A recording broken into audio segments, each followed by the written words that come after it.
Esdras capítulo 7, vamos a considerar desde el versículo 1 en adelante.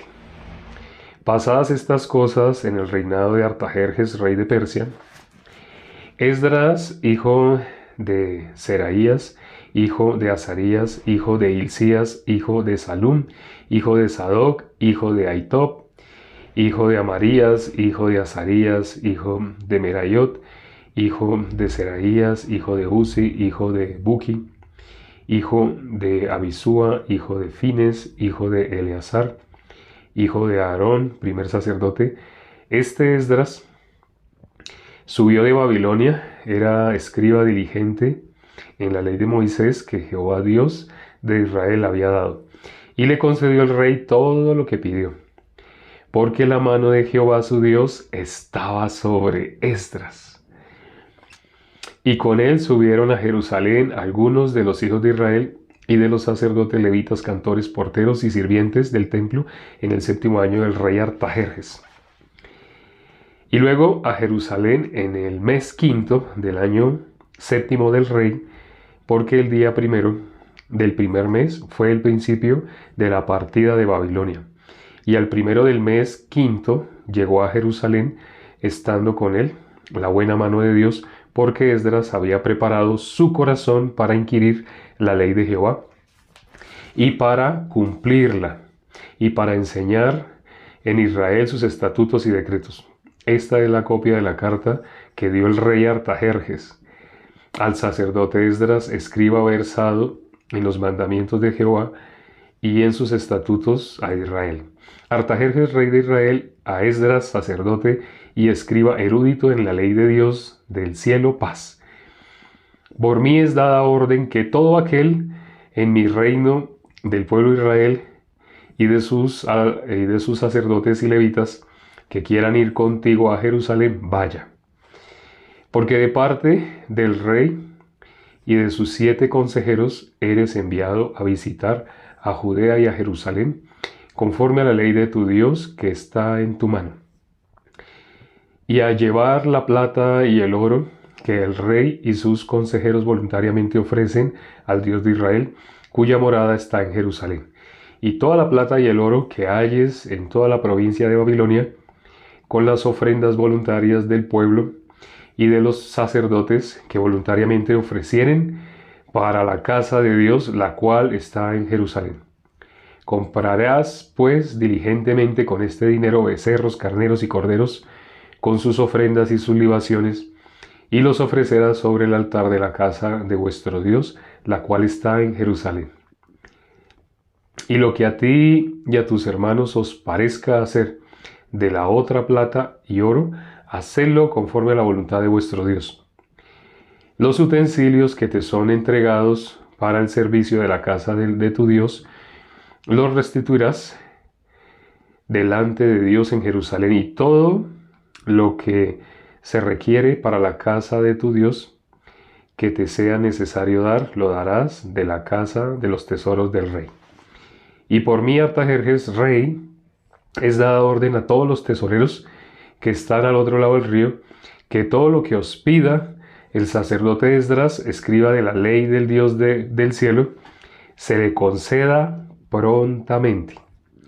Hasta 100 talentos de plata, 100 coros de trigo, 100 batos de vino y 100 batos de aceite y sal sin medida.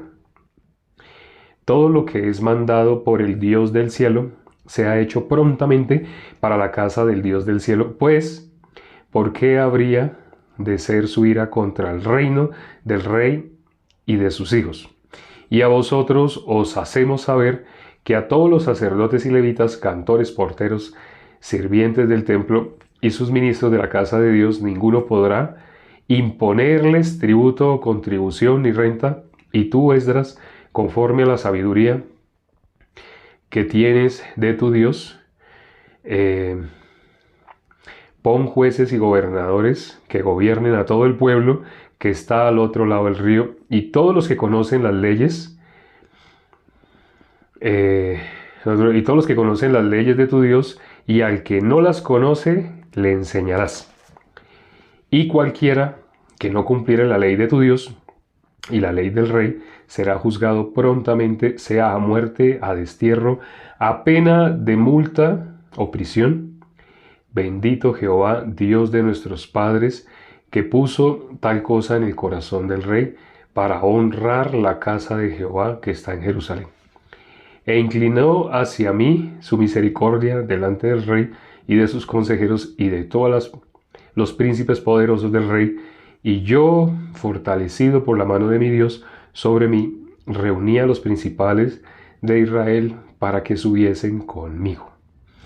Leímos hasta el versículo 28, es decir, todo el capítulo 7 de Esdras, todo el capítulo 7 de Esdras. Aquí vemos varias cosas muy bonitas, pero sobre todo lo que más se destaca es lo que dice el versículo 6. No sé si se dieron cuenta que cuando leímos el versículo 6, eso es algo como que impacta, ¿no? Así como lo dice. Al ser humano, ¿qué le gusta? Las promesas, lo bonito, lo que dice la palabra, así que va a bendecir mi camino. Suena horrible. Suena horrible cuando alguien sabe cuál es el camino natural del ser humano. Pero vamos a leer ese versículo 6 y notarán qué es lo que dice ese versículo 6. 6 por 3 da 18, ¿no? 6, 6, 6. 6 por 3 da 18. Vamos a leer el versículo 6 y luego vamos a leer el versículo 18. El versículo 6 dice: Este Esdras subió de Babilonia, era escriba diligente en la ley de Moisés, que Jehová Dios de Israel había dado, y le concedió el rey todo lo que pidió, porque la mano de Jehová su Dios estaba sobre Esdras. La mano de Dios estaba sobre Esdras, pero ¿por qué? No sé si se dieron cuenta por qué. ¿En qué ocasión la mano de Dios está sobre alguien? Para que todo lo que esa persona quiera hacer sea prosperado, como en el caso de José. ¿Alguien sabe? La mano de Dios estaba sobre Esdras. ¿Alguien sabe qué es la característica para que la mano de Dios esté sobre todo lo que una persona deseare? Así dice, ¿no? Alguien dijo por su misericordia, Carolina, pero vamos a ver qué más. ¡Ah, excelente! El hermano Johnny, por algo el hermano Johnny hoy en el grupo de WhatsApp escribió lo que escribió. Miren lo que escribió ahorita. Por la voluntad de Dios. ¿Qué es importante para Dios? Disculpen lo que voy a decir. Lo que voy a decir puede ofender a más de uno, pero tengo que decirlo. A Dios no le importa tu camino. A Dios no le importa lo que tú quieres, lo que tú deseas, tus metas para mientras estás en este cuerpo. Si tú quieres alcanzar, no sé, a comprarte un Rolls Royce y a comprarte una mansión, a Dios no le importan tus deseos. A Dios no le importa tu querer. Y eso que estoy diciendo sé que puede sonar feo, pero es la verdad. Por eso dice, pedís y no recibís porque pedís mal para gastar en vuestros deleites. Pero cuando alguien pide conforme a la voluntad de Dios, que es lo contrario a pedir para nuestros deleites, cuando pide conforme a la voluntad de Dios, inevitablemente Dios le va a dar. Entonces cuando miramos la Biblia no es la lámpara de Aladino. El ser humano, ¿por qué retrató en esa película de la lámpara de Aladino? ¿Por qué retrató así un mago que cumple los deseos? Porque ese es el corazón del ser humano. El ser humano quiere una lámpara así. Cuando quieren la Biblia, ¿cómo quieren la Biblia? Quieren la Biblia como si fuera la lámpara a la que le hagan así. Y salga el genio y el genio diga, pídeme 3 deseos, lo que tú quieras te voy a dar. Porque el ser humano quiere un Dios que supla su propio camino, el propio camino de cada uno. Cuando pensamos en el propio camino de cada uno, ¿dónde podemos ver esto? En Isaías capítulo 53, versículo 6. Todos nos descarriamos como ovejas, cada cual se apartó por su camino. Así dice la palabra, ¿no? ¿Cuál es la maldad para Dios? Haberse apartado de Dios, haber dejado a Dios. El ser humano cuando confía en sí mismo ya no necesita de Dios. ¿Para qué Dios? Si tiene su pensamiento, tiene su idea, esa persona sabe qué es lo que está bien y qué es lo que está mal. Esa persona está por la ciencia del bien y el mal. Está por la palabra de Dios, es decir, está por fe. No, no tiene nada que ver con fe. No conoce el mundo de la fe ni le interesa el mundo de la fe. Porque está acostumbrado a llevar su propio camino. Y cuando piensa en Dios y cuando dice Dios y cuando se acerca a Dios, el deseo del corazón del ser humano sin Dios. El deseo del corazón del ser humano sin Dios, en modo natural, es para su propio camino, no para el camino de Dios, no. Y la gente dice, no, si Él es mi dueño, yo soy siervo de Él. Decir, yo soy siervo, yo fui comprado por sangre. Expresarse así, ¿qué significa? Lo que Él me diga, eso es lo que yo quiero. Lo que quiere mi padre, lo que quiere mi dueño, eso es lo que yo quiero. Pero el común de las personas vive así o piensa de esa manera, de ninguna manera. El común de las personas, entonces, ¿dónde tiene su pensamiento? ¿Dónde tiene su corazón? En sí mismo, en su propio camino. Me dejaron a mí fuente de agua viva y cavaron para sí cisternas rotas que no retienen agua. Por eso Esdras es lo contrario. En Esdras, ¿qué vemos? Vamos a leer nuevamente ese versículo. Es muy hermoso ese versículo. El versículo 6 del capítulo 7. No se les olvide, dense en cuenta, 7:6. Esdras, capítulo 7, versículo 6. Vamos a leer en detalle cada frase que aparece ahí. Dice, este Esdras subió de Babilonia, es decir, había sido cautivo, era escriba diligente en la ley de Moisés. Hagamos un alto acá. ¿Qué significa que era diligente en la ley de Moisés? Para las personas que no conocen a qué se refiere la palabra cuando dice que guardes toda mi ley, que guardes todos mis mandamientos. Cuando una persona no conoce, le vamos a explicar. Se refiere a la palabra, lo que está escrito en la palabra. Una persona que tiene su propio camino, no le interesa nada el camino de Dios. ¿Por qué? Porque tiene su propio camino. Entonces lo único que quiere es un Dios de lámpara Aladino, así. Que salga el genio y salga así el genio al cual le va a pedir, dame esto, dame esto, dame esto. No sé si se dan cuenta, pero la mayoría de las personas cuando busca a Dios o cuando piensa en Dios. No piensa en Dios cuando tiene una situación muy difícil. Muchas personas, cuando voy a funerales, me invitan mucho a funerales y me encanta ir a funerales, es el lugar favorito. Porque en los funerales las personas están más abiertas a escuchar. En condiciones normales no, en condiciones de fiesta, un 24 de diciembre, un 31 de diciembre, en esas ocasiones la gente se burla. Si uno les va a hablar de Dios, es normal que se burlen, que menosprecien.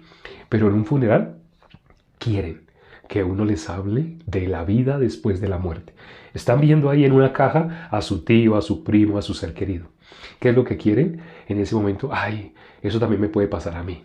Entonces, cuando están viendo la muerte, viendo a alguien que hace poquito estaba hablando con ellos y ahora está dentro de una caja ya en proceso de descomposición, la persona quiere saber, ahora sí quiere saber del mundo espiritual. Entonces, cuando voy a funerales, así, algo que me gusta hablar es sobre Eclesiastés. Eclesiastés, capítulo 7, versículo 2, 3. El que vive pondrá algo en su corazón. ¿Qué es lo que pone en el corazón el que vive? ¿Qué es lo que pone en su corazón? Mejor es ir a la casa del luto que a la casa del banquete. Y el que vive pondrá esto en su corazón. ¿Por qué dice el que vive? Porque el común de las personas no vive. El común de las personas, ¿cómo está? Muerto. Por eso dice el que vive pondrá esto en su corazón. ¿Cómo nace todo ser humano? Muerto. Pero el ser humano no sabe. Cuando vive para su propio camino, está muerto. Está destituido de la gloria de Dios. 100%. 100% nada que ver con Dios. 100% nada que ver con la palabra de Dios. Vamos a mirar. No sé si se acuerdan en el libro de Job. Por ejemplo, cuando Eliú estaba exhortando a Job. Job quería, ¿qué quería Job? Que como que Dios mirara lo bueno que Él es. Vamos a mirar Job capítulo 33, el versículo 14 y algunos versículos anteriores. Vamos a mirar Job capítulo 33. Job capítulo 33.